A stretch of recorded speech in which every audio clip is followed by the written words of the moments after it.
My brother mocked me at Grandpa's funeral, but I grabbed my husband's arm. We have to go, now. I wouldn't speak until we were safe in the car. I turned to him. You really didn't see it, did you? Then I made one phone call. 10 minutes later, the FBI stormed in. I don't remember much of Grandpa's eulogy.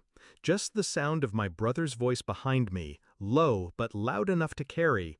The useless soldier finally came. Everyone laughed, tight, awkward chuckles, except my husband, Daniel. He smiled. That smile told me everything I needed to know. I turned to him, my nails digging into his arm. We have to go, now. He blinked. What? Get in the car, I said through clenched teeth. I didn't speak until the doors were locked and the engine was running. The silence was thick. And then I turned to him. You really didn't see it, did you? He stared at me like I was speaking another language. I pulled out my phone. One contact, one call. 10 minutes later, black SUVs surrounded the chapel. Men in tactical vests swarmed in, guns drawn, shouting, people screaming. And my brother, my smug, golden boy brother, was dragged out in handcuffs. Daniel's jaw dropped. What the hell is happening? I looked straight ahead, heart steady, breath even. Justice. 3 years ago, I came back from deployment.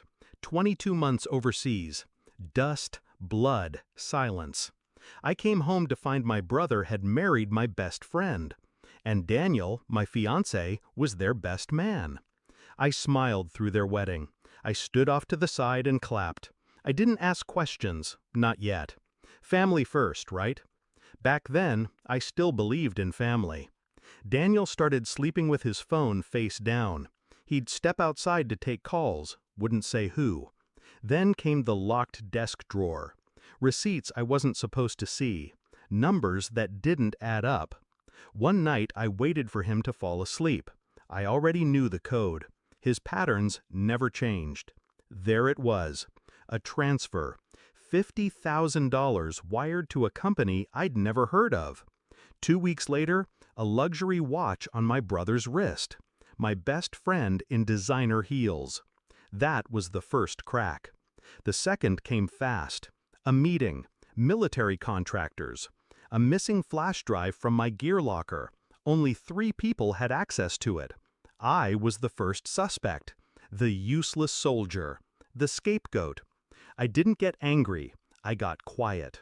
They thought I'd break, that I'd go full PTSD and spiral. But I took notes, watched patterns, built timelines. They were stealing, selling classified intel, using my security clearance as the trail. Daniel handled the finances. My brother funneled the buyers. My best friend played the middle. 3 of them, 1 me. But I had time, silence, patience, and one last favor from a man I saved in Kandahar.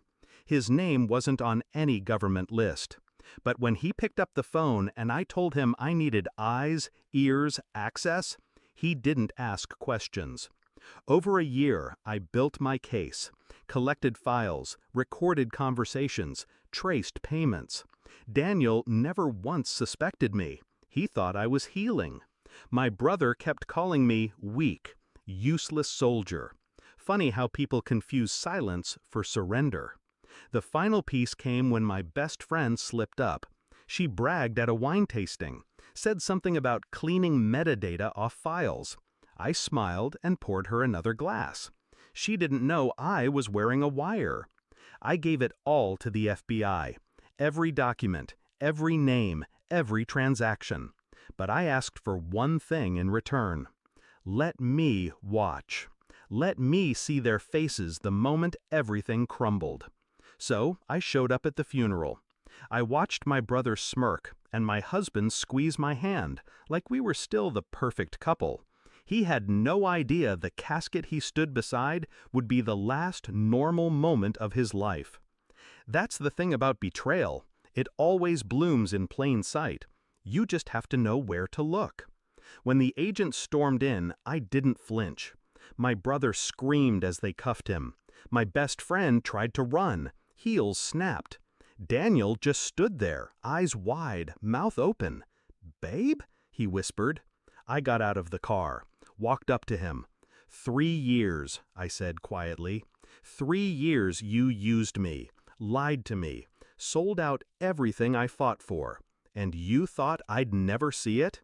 He shook his head. No, it wasn't like that. It was exactly like that, I said, and I saw everything. He reached for me. I stepped back. You could have walked away, I said. You could have stopped, but you were greedy and stupid. He dropped to his knees as they took him. I got back in the car, shut the door. The drive home was silent, but it wasn't the heavy silence from before. It was clean, sharp, like a cut finally closed. People always ask me if I miss them. Miss my brother? My best friend? Daniel? No. I miss who I thought they were.